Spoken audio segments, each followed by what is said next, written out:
Our top story this morning.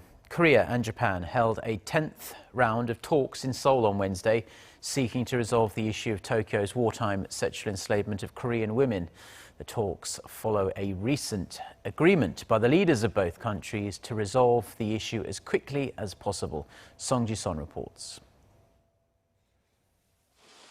After their 10th round of working-level talks on Wednesday, South Korea and Japan said both sides continued their efforts to narrow differences towards reaching an agreement.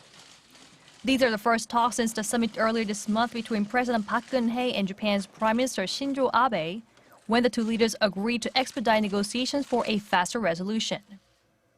Tokyo claims its legal obligation was settled in a 1965 agreement that normalized relations between the two countries.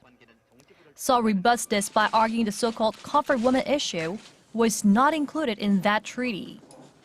Seoul's foreign ministry stressed the agreement only mentioned economic cooperation and claims, and what Japan did during the wartime was an illegal act against humanity, especially towards women's rights. Over 200,000 women, most of whom were Korean, were forced into sexual slavery by the Japanese military during and before World War II, and only 47 are alive today.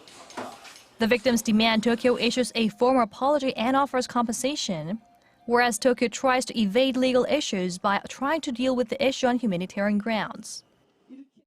The Japanese government must legally apologize and recover our honor. That is what we are fighting for. We are continuing our struggle because Tokyo is denying to admit what they have done.